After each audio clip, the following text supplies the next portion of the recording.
We still do 7 NUFC Matters show a week for free.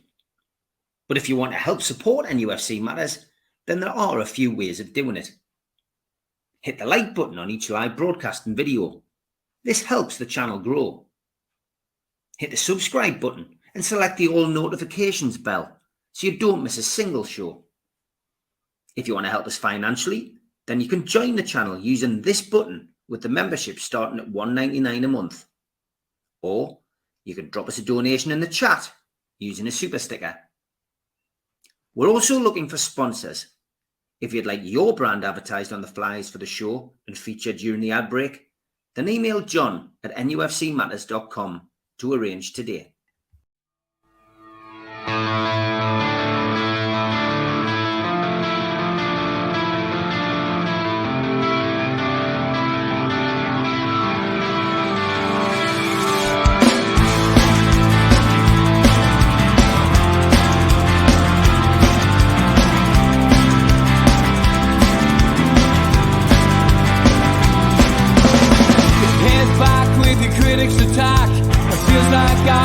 Talking to myself again, but it's the only way you're ever gonna learn. You look back and it's all in the past. I'm dwelling on the thoughts I cannot say to you. If I don't say the words, then maybe it's not true. And it feels alright when they come and say to you,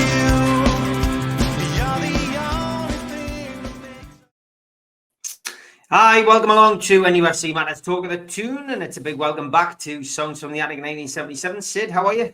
Very good, mate. Yourself? Yes, all good, mate. You had the dreaded COVID again.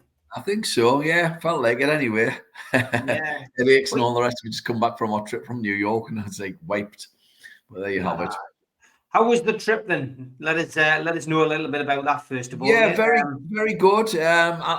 Very busy. It's mental. We were staying just off Broadway, so we were up on just off Times Square. Times Square is horrible. Can I just say it's so busy? It makes Piccadilly Circus look quiet. It's just so mental. I've never seen so many people. Even at like 1 o'clock in the morning, it's rammed. It's too much for me to take in, but the rest was great. Brooklyn was the highlight. Brooklyn's beautiful, and then walking over the bridge into Chinatown and Little Italy, that was lovely, and some lovely sights over there. Obviously, we did all the usual stuff that everybody else does, like the Empire State Building and the Rockefeller, which is really impressive, and all those sorts of things, and Greenwich Village was lovely. So, yeah, it was enjoyable. Probably wouldn't go back. There's not an awful lot more to do once you've done the whole touristy bit, but it was very impressive, mega busy, hardly any greenery unless you go to the sort of Central Park. We did that and went to the Dakota building, obviously, and the whole Lenin sort of memorial section as well in Central Park. That was impressive. Very, very, very nice. Lovely people, by the way.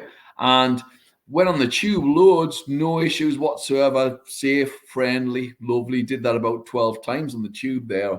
And that was lovely, great, dead easy to get around. You don't realize that New York's just literally about 10 streets, and it goes like Manhattan is from one end to the other. And so when you're on Fifth Avenue, you start off at number 1, go right to the other end of Manhattan, which could be like 20 miles or whatever it be, and you're on the same street. So when they say like 53rd and 3rd, to quote the Ramones, you're on the 3rd Avenue, and it's the 53rd little street coming off it. It's weird, but very clever. So it's sort of got a real Roman sense in that way, and that works. So, yeah, really enjoyable. Certainly worth going over for people if they've never been. And one quick thing I want to bring up there, and I'll give you a couple of photographs, didn't I, with regards to T-shirts. So if you put one of them up there, the one with the current strip first, if you don't mind, and So one of the things to show is how far behind Newcastle are in terms of global recognition compared to other clubs. So this was one of the smaller Adidas stores, and that was nice. It was nice to see us on display there, and I was really quite chuffed. So I took a photograph, much to my wife wondering what the hell I was doing. And but what was noticeable, nobody was wearing Newcastle tops in New York. I didn't see a single top. Yes, they had those in the branches there. we went to another branch, big branch, and they had the away strips on the side. And guy came up and goes, "Hey, I love your accent." Obviously he was sort of Australian. And he goes, and he asked where we were from. And I said, Newcastle. He goes, that near London. And I said, no. And I said, you got all strips over there. And he still didn't have a clue. So it shows you that we're not recognised as a global club yet, sadly. And I saw loads of other tops there. The two teams that seemed to dominate New York was Arsenal and Liverpool. They were the two tops that I saw everywhere. I saw loads of them, countless amounts. So a couple of Man United tops, one Chelsea top, and that was it. And bizarrely, one Norwich City top, and that was roughly it over the week we were in New York. The weird thing is next to the Rockefeller building on nearby, which is a huge building, Man City have got a huge club shop there. It's massive. I mean, it must be worth millions in terms of the shop itself, and that had quite a few people inside it. But that was literally it. There was no, it was just a shame. If you stick the other one on though, this did make me laugh. This is on the other side of the Rockefeller, and I was walking down and I saw that in the window and I started laughing. So I took a photograph and went inside, and it was a replica shirt place. So they had old vintage shirts. And it was nice to see that Shearer was stuck in the window there. So at least there is some sort of recognition there. Hopefully our presence will go up. But to me, it highlighted how far behind we are globally when in New York, obviously one of the big three capitals of the world, if you like, we're not really recognised. Nobody really knows. It's going to be a bit of a hike to sort of get us up there. Just takes time, obviously. But I think the people in this country, certainly in our area, we all assume we're much bigger than we actually are. All right, which is, it's a bit of a kick in the teeth, let's be honest. We all assume we're as big as Manchester United and Liverpool, and we sadly just aren't. But the surprise was Arsenal. The amount of Arsenal tops was unbelievable. I must have saw about 20, 30 Arsenal tops when I was over there, just dotted around. It was bizarre. So, yeah, there we go. Enjoyable trip, nonetheless. Good stuff. Any music, pilgrimages? I mean, yes, I did. I should have sent you the photograph. I'll stick it on next week. I went to the place where they did Led Zeppelin did physical graffiti. So the building where Led Zeppelin did physical graffiti, and it's also where the Rolling Stones did "Waiting for a Friend" video outside the same building. Went to the Bowery as well, and went to what was left of CBGB's. So they've got little bits of it behind glass. So that was quite nice, and obviously Greenwich Village, where Hendrix and Dylan and all them played up there as well. That was very enjoyable. So we did bits of that as well. Much to my kids going, "What we're doing here, man? Why we're going to this house for? Why we're standing outside this house, Dad?" And I'm getting my photograph taken. And met me mate Jeremy, who I do the show with. He's the guy who used to be in sort of the pre-runners for the Beastie Boys, and so I had a drink with him and that was nice. And went to a couple of record shops and stuff. So yeah, it was very enjoyable. So yeah. Good stuff, mate. Excellent. Back to England, back to civilization, back to Newcastle United. Yep. And unbelievable. We're third in the league. Yeah. And if we win next weekend against Fulham, we go top, maybe temporarily, maybe for the full week, depending on what happens with Man City and Arsenal. And of course, the following week, we'll have an opportunity to extend our lead at the top of the Premier League, perhaps. So, getting ahead of myself. So good against Man City, isn't it? Getting ahead of myself. Yeah, I was there the day we beat them 5-0 with Peter Beardsley and Chris. Yes, I was there. I missed the fifth goal. I was with my mate Kev and his dad, and we had seats in the East Stand. And I remember I would watch I think he scored a hat-trick. Waddler scored as well, if I remember rightly, and we're coming down and missed the fifth goal and we'll go from the top to the bottom. I was gutted at the time, but yeah, great game that. I remember that well. Fantastic. So from our perspective, we have seen Newcastle beat Man City. We'll come to that later. But the game of the weekend away to Wolves, signs of an improvement is probably the way I would say it. I mean, we haven't really been firing on all cylinders as we were last season up front, but there is certainly a defensive steel being built over the summer. I feel we almost have gone back to basics, which is back to relegation threatened Newcastle, new takeover, new manager comes in, and we literally fought for every point to get away from the bottom of the division. There's almost a feeling for me that we're like we've gone right back to the start under Howe, and it's getting results. Yeah, I would say the football's almost like a mix of the previous 2 seasons. Yeah, it's almost like a mix of the first season, backs to the wall sort of stuff, and then there's a bit of last season or the season before thrown in. It's odd because the first 20 minutes we looked great. I was thinking, oh, we're going to batter these. These look terrible. And then all of a sudden we just fell off a cliff. Joe Linton started brilliantly. And I thought, oh, Big Joe's going to have one of them games where he just dominates everything. And his form just went like that. It just sunk. I mean, the midfield were atrocious after 20 minutes. I thought they just... It was weird. It was a weird start because we looked so good. We looked so full of energy. We were pinging the ball around. We looked really impressive. I thought, we're gonna stick 4 or 5 past them comfortably. And then, as I say, we just sort of seemed to be drained of energy. They got a foot into the game, and they scored a good goal. To be fair, terrible in defending. I mean, a stupid pass by Longstaff where it was a straightforward ball. But irrespective of him, they still had to run 70 yards up the pitch to score, so you can't just all blame it on him. And then Dan Burn running in treacle and whipped the ball over. We just lack pace. Hall's not the quickest. I thought he had a very good game, but he's not the quickest. We as I keep saying, I say every week, we need somebody with pace in the team. We need a centre half and one of the fullbacks for me would be the preferred option in terms of somebody with pace. We need 2 of the back 4 with lightning pace to sort of nullify those types of breaks. Because we play against Liverpool and do that, they'll hit one the break and hammer with, like they did last season, and teams of quality. And Wolves had a little bit of quality. I thought the left back for Wolves is excellent. I thought he was really impressive footballer. They're not a bad team. They play quite decent football. I hope they stay up. I quite like Wolves.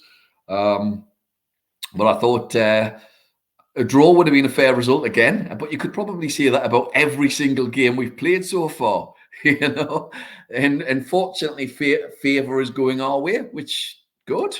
We had 0 luck last year, so we're due a good sort of dose of it. And I thought we were lucky. I didn't think we deserved to win, but good. It's, as I say, it's nice to see the whole game changed with the subs in the second half. And I've been one of these people who called Eddie Howe out last year saying, you've not, he needs to change his substitutes a little bit quicker. And to be fair to him, he started doing it from about February.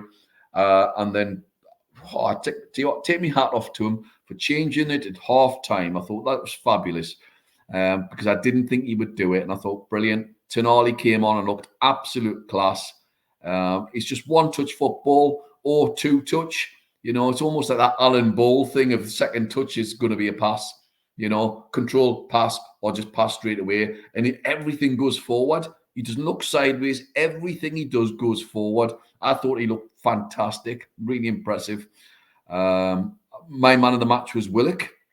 I thought he was just superb. He came on, transformed the game.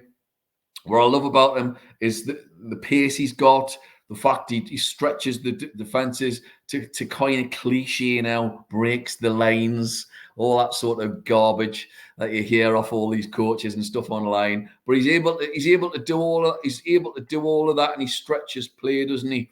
And I see him as a 10. I do. I see him as a 10. Like I saw previously with Anderson, I think he's one of those guys who can play off a centre forward and then get you 15 goals a season. I really do think he's that player, but he's never been given the opportunity to play in that position. I believe, and I'm happy to be proven wrong here, but I believe he was banged them in for Arsenal reserves when he was a kid, playing in a sort of similar position for a while. So I would love to see him a little bit further forward. I really would, and see how vary the formations, not every week, but when the situation arises. Barnes, excellent. And you've got to question, why didn't he start?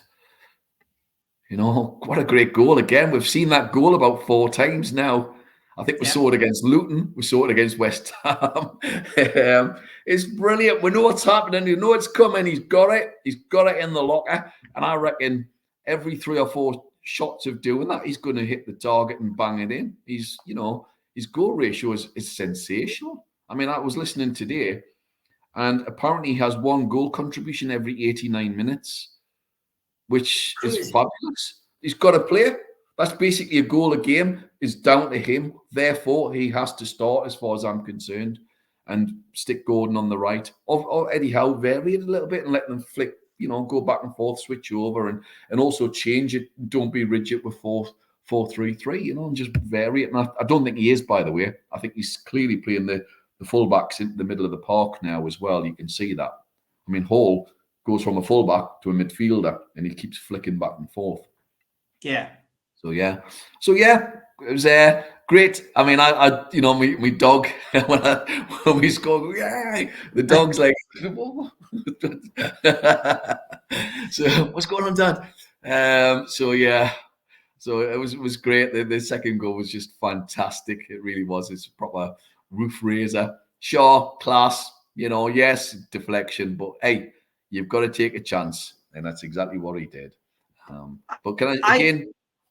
Sorry, Steve, go on. I genuinely thought Lewis Hall was man of the match, and so did a lot of the lads who were around us. We went to the game, we watched him. I think it was his best game. Yeah, there was others who stood out, but I just genuinely thought Hall had a really good game. And I don't think there's any difference really watching him and Livramento. I think they're both very similar players, just one comfortable on the left, one comfortable on the right. They're both prone to a mistake. But I also feel that maybe Eddie's asking them to do something a bit different this season. And Hall tends to cut inside a lot. Instead of playing the line and playing it into Gordon. And I don't know whether that's something tactical that Eddie has said, you need to cut inside, you need to be playing it in the middle. And I think it sounds daft saying where we're faltering, because we're sitting third place. We haven't lost a game yet. We've conceded 3 goals. But we know we're not playing the same kind of, dare I say it, kamikaze football or cavalier football as we played last season. Swashbuckling football, yeah, exactly. But we are getting results. I think a lot of it's down to that midfield. And I think that when we come to next week, I think a lot of people will be hoping that he makes the kind of brave decisions that he made at half time, because we'll come a cropper at some point playing that midfield that we started on Sunday. If we go in against, I think Fulham's a tougher test than Wolves. I think if we go in against Fulham with the same midfield and they play to the same levels that they did at the weekend, I think we'll struggle. I think we could end up coming a cropper. I think what he needs to do this weekend is go for it. I think he needs to give Tonali a start. He needs to give Willock a start if fit. Yeah. He needs to give Harvey Barnes a start if fit. And for me, the 3 players who currently not performed at the best of their abilities, I think Gordon would get a reprieve only because it's Anthony Gordon. I think Joe Linton, Longstaff, and Murphy would probably be the ones who you would sacrifice to bring in Willock, Tonali, and Barnes next weekend. I just don't know whether Howe's brave enough to do that, or whether he's too loyal to maybe the likes of Longstaff and Joe Linton. We say that, but he did switch everything at half time. So he did, yeah. I have to say, well, there is a sense of bravery to do that, because in the past, I think he maybe would have done it in 60, 70 minutes. So, it's hard to say. I think he must have it in him. I agree. I would start all those. For me, Big Joe's my favourite player, and I would drop him at the minute.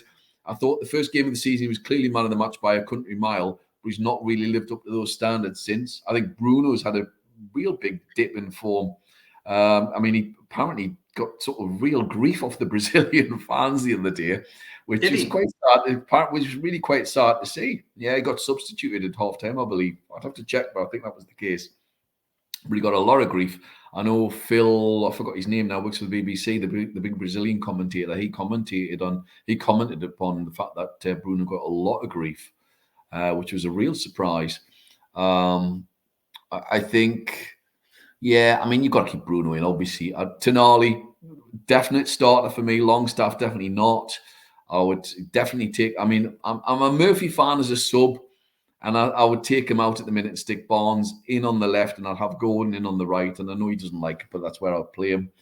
And And you've therefore got room to change things up as well. And of course, I think, as I say, I think Willock has to be starting as well. But I don't think he will. I don't think he'll start Willock because of the fact that he's had an injury and he might just take a little bit more time just to be wary, especially with last season with all those problems he had.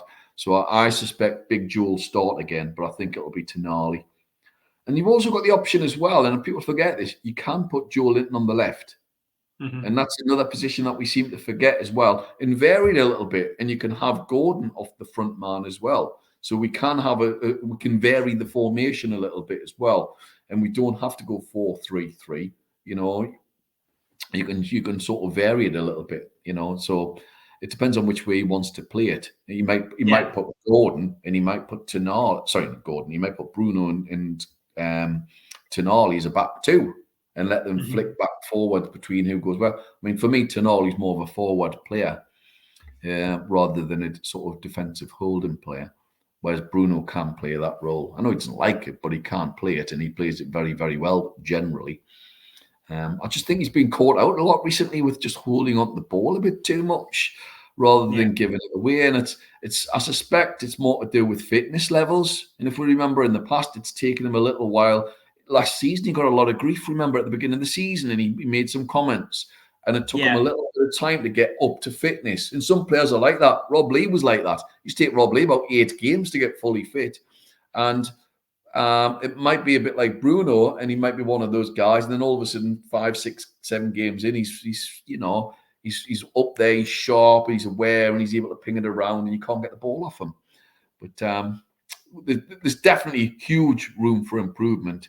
But can I just put a big mention out as well for Nick Pope? He's already saved us 3 points as far as I'm concerned this season already. Yeah. You know, I think, yes, he's atrocious with his feet. I mean, blimey, he's like got to, you know, it's like his feet are on backwards. You know, he's so bad with his feet. I think there's only Tim Krul I might have seen who's worse with his feet.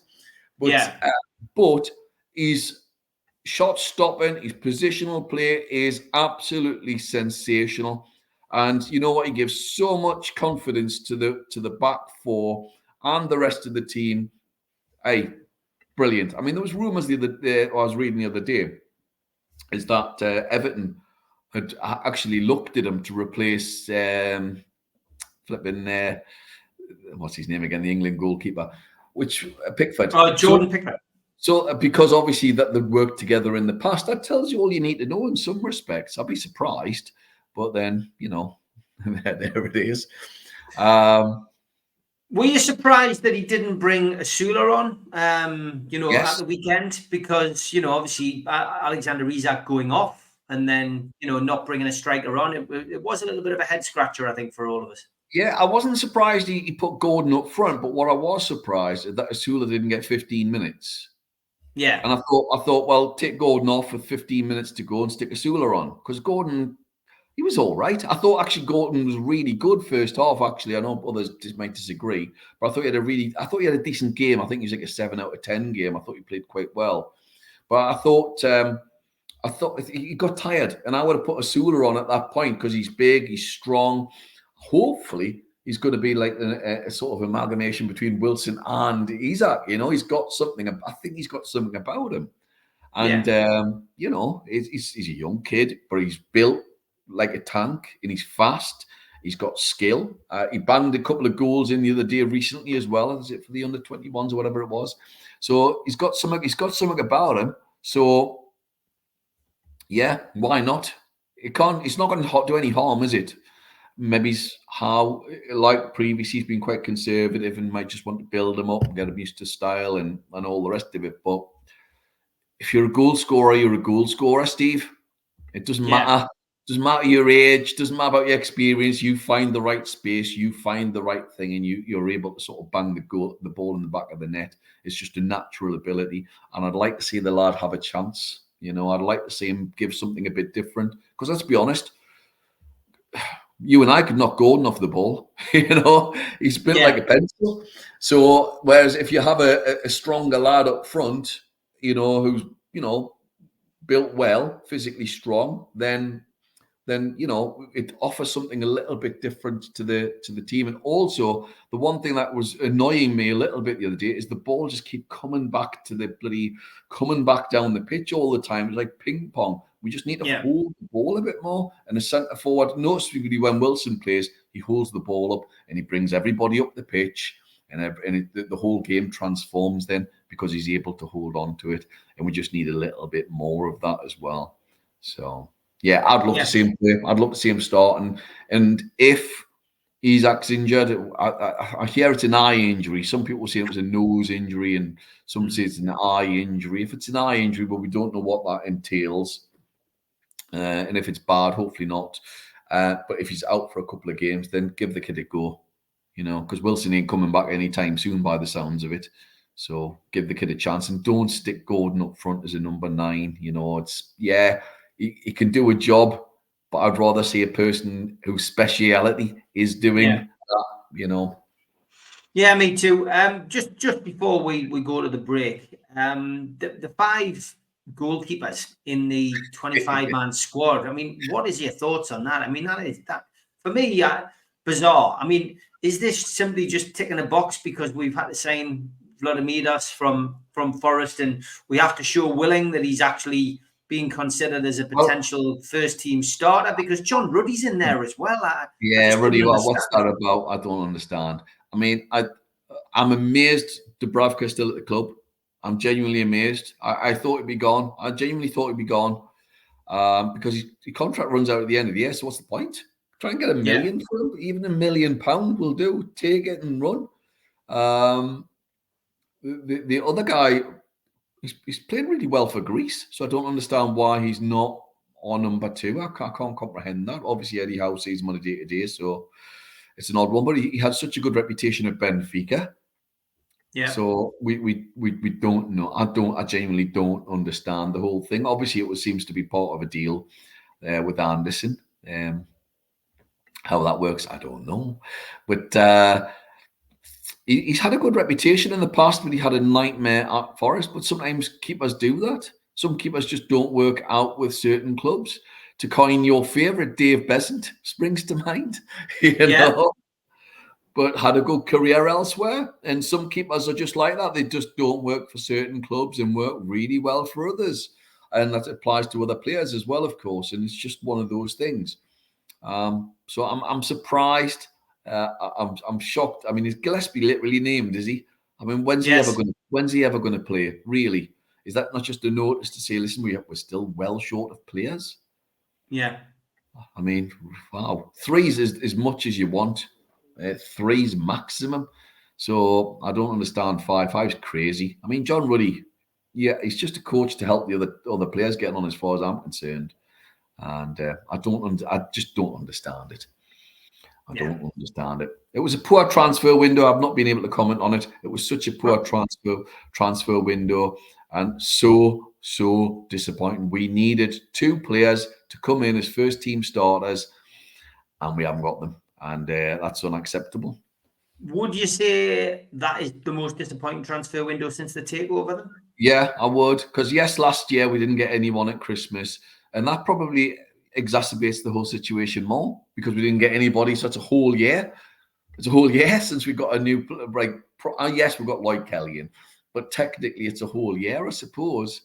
So yeah, it's massively disappointing. I just thought everybody can see we need the right winger who scores goals, and I think it's pretty clear we needed another centre half, and for me, maybe it's another fullback. You know, that might be the situation as well. I'm still not convinced at right back. I like Tino very, very much, but I still think it might take another year for him to be fully the first team choice. Because at the minute, on current form, I'd have Trippier ahead of him. So that tells me he's still got a bit of a way to go. You know, I think he's a very good footballer, and I was dead impressed with him last year, but he's not had a good start. And I think he just needs to go up a level. Do I think he's capable? Absolutely. Absolutely. But at the minute, he's not hitting the heights that I think he's capable of. And that might go back to your earlier point, is he Eddie Howe making him play a specific way? So, okay, halfway through the show, time for the ads. A big thanks to all our sponsors, Skips and Bins. You can find them at skipsandbins.com. Contact them, www.skipsandbins.com/contact. Say hello to low-cost waste disposal with pay-as-you-go and contract waste management. A big thanks to Mr. Vicky's Sauces, handmade in Cumbria. Their website, mrvickies.co.uk. Telephone 01768 210 102 or email info@mrvickies.co.uk. Thanks to our NUFC Matters fanzine sponsor, United Group Travel. Travel and Tourism Award winners 2024. There are no strangers on our tours, just friends you haven't met yet. All excursions included, 3-star plus quality hotels, no interchanges, a 2-crew driver and courier. It's a local family company, and you can find them at www.unitedgrouptravel.com or telephone 01670 632 460 or mobile 0791 666 4174. Big thanks to Media Arts for all the help with the technical side of things. And if you want to help support the channel, hit the subscribe button. We do 7 shows a week. Hit the thumb up under the video. That's the like button. It does help us grow. And click the share button. Help share to your social media. If you want to join the channel for as little as $1.99 a month, then hit the join button under this video today. We also help the food bank on this channel. Visit nufcfansfoodbank.co.uk. It takes you to the matchday bucket where you can donate some money virtually. Some events for your diary in aid of Dementia Matters. The Long Sands will be reforming and be supported by Lilac Lane and the Chris Norris Band at the Clooney in Newcastle on Saturday, January the 4th, 2025. Tickets are £15 pre-sale from newcastlelegends.com. An evening with Peter Beardsley takes place at the Tyneside Irish Centre on the 10th of January 2025. Tickets available from newcastlelegends.com or from Woucher. And an evening with the Entertainers takes place on the 24th of January 2025.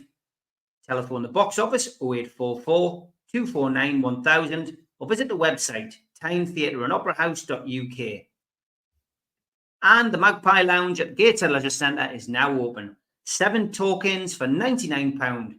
Joe Allen will be hosting talk-ins with Lee Clark, John Anderson, Steve Howie, Darren Peacock, Supermac, Steve Watson, John Beresford, all between the dates of January and July. £99 for 7 talk-ins, newcastlelegends.com. And don't forget, you can subscribe to our NUFC Matters fanzine, £20 for 4 issues with all proceeds going to Dementia Matters. If you live overseas, it is £50 for 4 issues. To order now, go to newcastlelegends.com.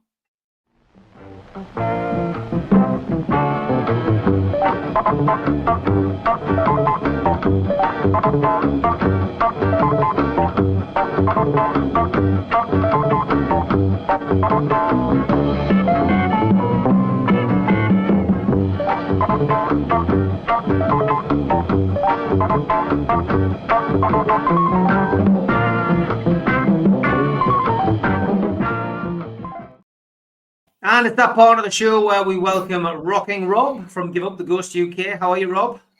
Very good, gentlemen. Are you both all right? All good, mate. Good to see you, Rob. You're sporting a lovely shirt there, son. Yeah, it's lovely. It's beautiful. It's a thing of beauty. I love it. I love it.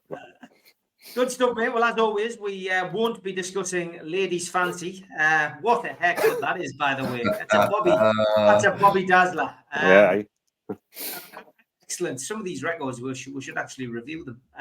Yeah. But anyway, what are you bringing us today, Rob?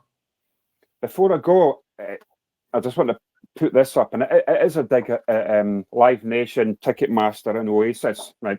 If you look at this, 50th anniversary tour this year by Squeeze, and if you'll notice, every single date is sold out. £45 a ticket in the stalls, and I think it's about £7.50 booking fee. No £1,000 around here. Just saying. And there must be demand for that as well. Complete UK show sold out. Brilliant stuff. Brilliant stuff.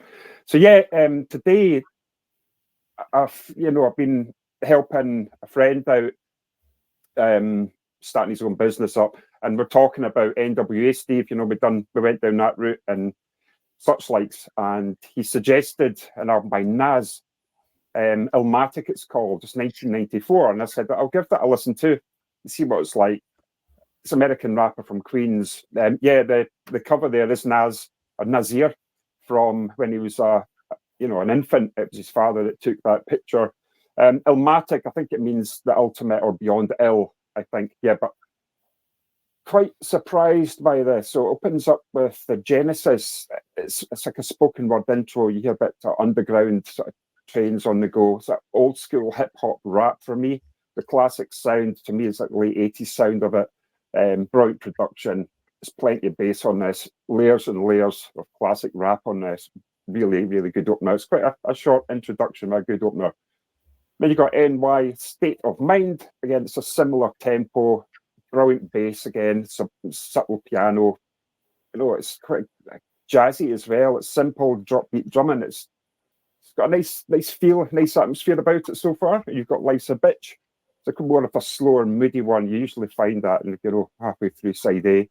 Sultry, moody bass, rapping, very, very clever actually. I mean, it's quite clear, nothing aggressive about it. It's such a mature sound already. Even the production of this album is really, really top drawer. You got The World Is Ours. Again, I'm hearing like jazz blues sort of themes, off-key piano parts on this one. The scratching on this one, it's quite hypnotic. Now, Harvey, remember yesterday when I spoke to you, I said Portishead. I said, remember that word, Portishead? It said, You'll get this. And it's like Mysterons by Portishead. It's definitely a trip-hop feel, the scratching on it. So, Harvey, listen to Mysterons by Portishead. Definite influence with trip-hop on this. Then you've got Half Time. Again, bass and drums, it's just brilliant. It's just like a depth and a warmth about it. Production's been nailed perfectly. I can definitely hear influences of Ice Cube on this one for me. You got Memory Lane, mid-tempo, nice vocal backing harmonies are really nice. There's not much to it, this song, but it sounds and feels full. It's like less is more. You got One Love, again, classic 80s hip-hop to me with influence. I was sort of chuckling to myself because it does have glockenspiel and xylophone on it, and it just took me back to primary school. Go and choose an instrument and show us what you've got. So sort of took me back to primary school. You've got One Time for Your Mind. Again, more of a trip hop feel, a Massive Attack sort of feel, that sort of thing. Tricky. Again, I know Harvey, you listened to the Tricky album I recommended to you. Very atmospheric, this one. Again, no aggression on it. You've got Represent. Again, classic old school hip hop. Backing vocals are really balanced well in every song as well. And again, less is more, but it sounds full. It's not overdone. It's not crowded. It just sits well. Then you got the last song, It Ain't Hard to Tell. This is an unusual one, sort of an unusual backbeat, backing vocals as well, and a bit of a sort of like rewind sort of recorded. It's very unusual, actually. Mid-tempo, it's picked out. There's a Michael Jackson sample on that. The song, I don't know, but I just picked up on it. So for me, I think he was 16 or 17 when this album came out. He's done 16 albums since. It's a strong album. I think I was expecting more of an aggression, more aggressive, because I was thinking Public Enemy. When I think of rappers and MCs, I think, there's a lot of angular angst and frustration and their upbringings and the surroundings. But I was very, very pleasantly surprised. So it's getting an 8.5 out of 10 for me. Oh, it's worth checking that out, I think. It's good. Yeah, if you like the trip hop said that I'm glad I listened to it. So thanks, Harvey, for recommending that. And obviously next week, I think, Steve, you were somebody put to you a review for me to do, which I'm going to do. It's called Surface Sounds, and this album came out in 2021. So this is going to be like a newer album for me. So I'm going to be listening to that. Is this the Icelandic? Is this the Icelandic album? Yeah. Right, great stuff. So yeah, the guys from Iceland who come onto the show on a Monday night on the Fans Forum have asked us to review an album, so that should be interesting. Look forward to that. Okay, Sid, Songs from the Attic 1977 is your YouTube channel. If you haven't subscribed, please subscribe to it. Sid often does some great stuff on there. What are you bringing to the table this week, Sid? I've chosen one of my favourite ever albums, and it's Faces and Nods as Good as a Wink to a Blind Horse. It's just absolutely magnificent. And this is Rod Stewart in his pomp. He had that dual career at the time, which people seem to forget. He was doing his solo stuff, which, can I just say, his solo albums from sort of 69 to 75, well, actually about 78, actually, are really brilliant. But the albums of the Faces as well, especially this and Ooh La La, are just absolutely outstanding. So he had a dual career, and often on his solo albums, most of the Faces would be the backing band anyway. Occasionally you get a different drummer in. Yeah, what a band. What a band and what an album. This for me is the Faces at their peak in 1971. I think this is even better than the Rolling Stones album Sticky Fingers, which is exceptional. That came out that year. I think it's even better than that.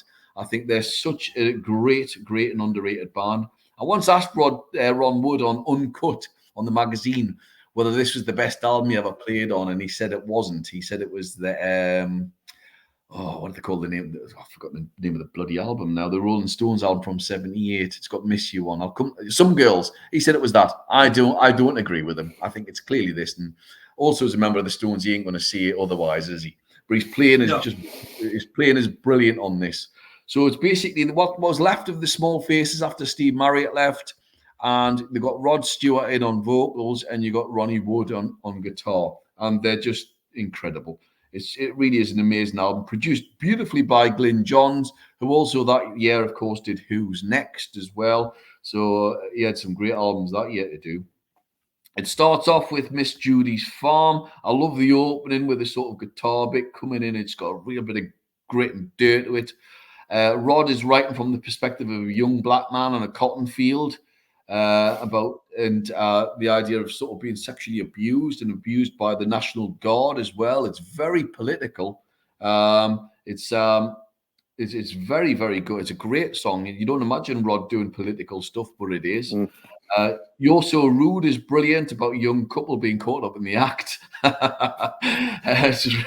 By Ronnie Lane. It's really quite sweet as well. Stay With Me, one of the greatest swagger sort of rock songs of them all there. Rod's in top form at this point. Really funny lyrics as well. The ending is just brilliant with Ronnie Wood's slide. It reminds me as well that Rod is probably, along with Paul Rodgers at this point, the best rock blues vocalist around. Just remarkable voice at this point. Debris, arguably the best song on the album by Ronnie Lane. It's sentimental. It's an ode to his father with a little bit of a twist. It's beautiful. Wow, it just sounds sublime, really pastoral. Great cover of Memphis by Chuck Berry.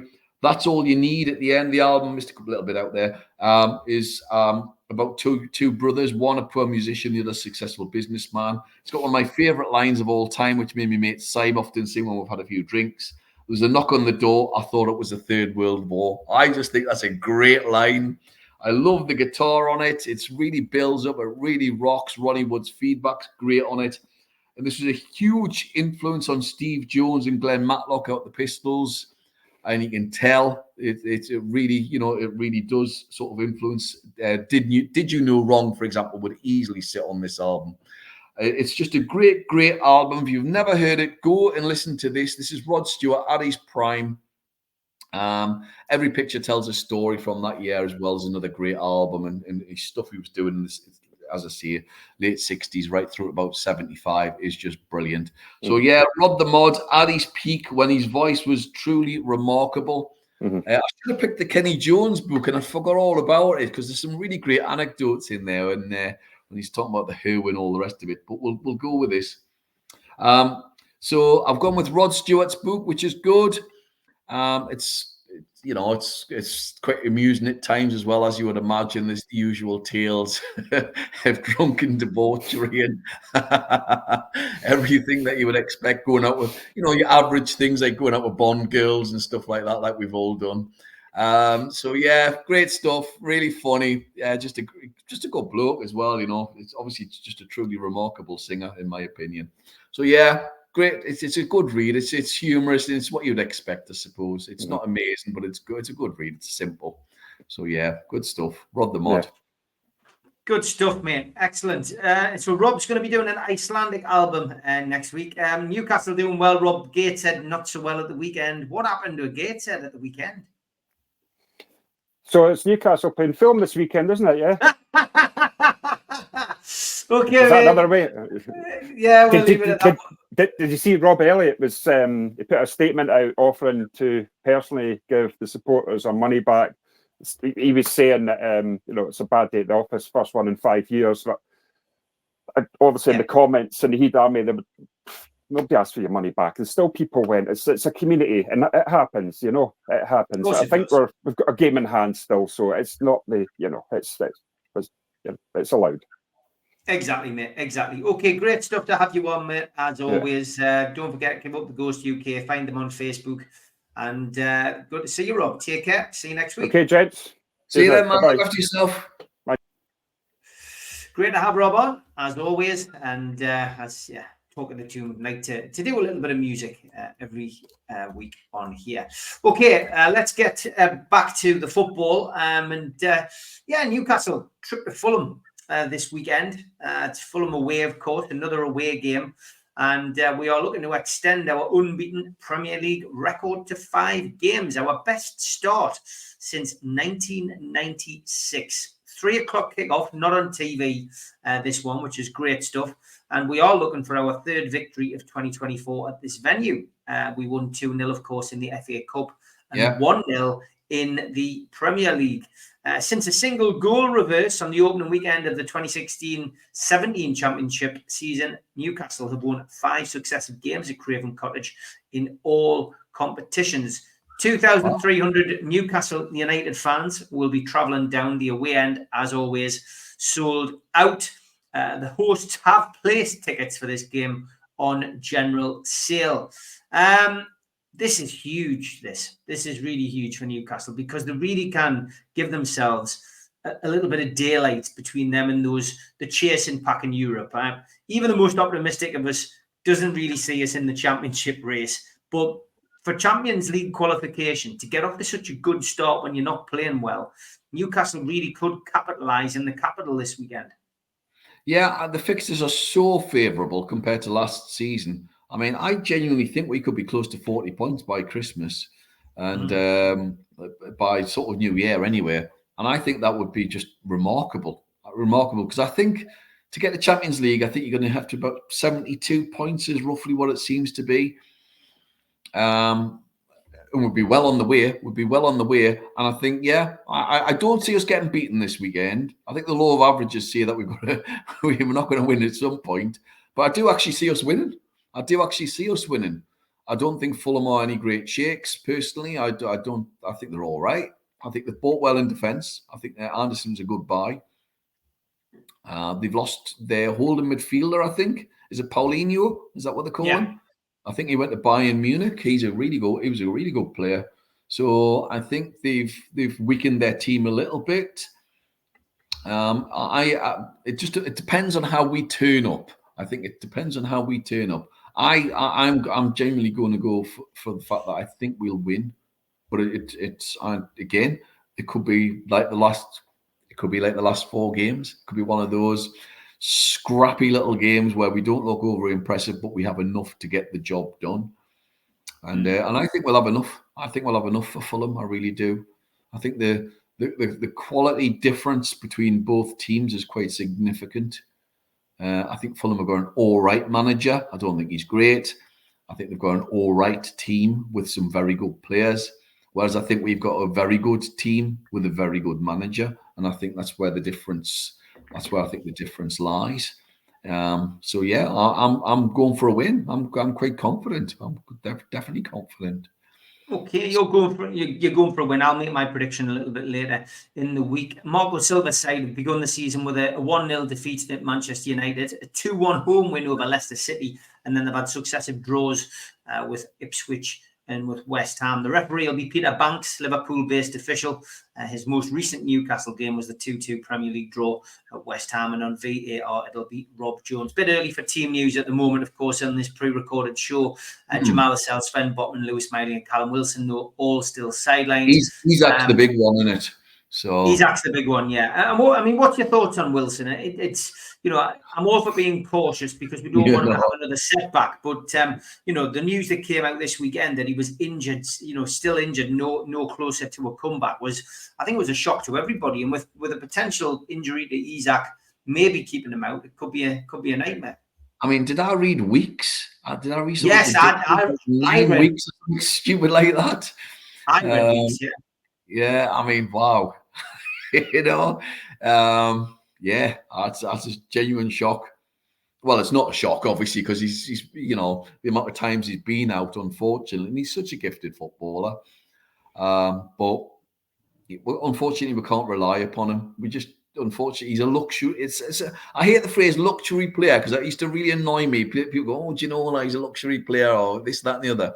But this is one of those rare occasions where I can say he's a luxury player because he's so rarely fit that it's a luxury to have him, and you can't rely on him being your first team starter on a regular basis, which is a real shame because he is such a good footballer, and he probably would have got into the last European Championship squad had he been fit longer, because he started to score again. He's got it all there still. He's still quick. He's still strong. He holds the ball up. He's an intelligent footballer. He's just not fit. Yeah, hopefully this operation might have done some good for him, and it might be a long-term thing where we see him fitter for longer. But let's be honest, who really believes that? So yeah. So it's the young kids. Is Sula? Is that what they call him? I would, and I've said earlier on, I would start him if Isak's not fit. But I personally think Eddie Howe will go with Gordon up front. I think he'll stick Barnes on, and I think he'll probably go with Murphy on the right. But he may go with Mickey. It's obviously a toss of the coin, or he might change it, and allow Tonali to sort of start somewhere along those lines as well. I would obviously have started Tonali anyway, but yeah, it's going to be an interesting call for the first team. It's going to be an interesting call. I have no idea in terms of what he's going to do. I just personally, as I said earlier on, I think he needs to change the midfield. I think it's a definite change, and also a kick up the backside for some of the players who think they can just assume to walk into the team as well.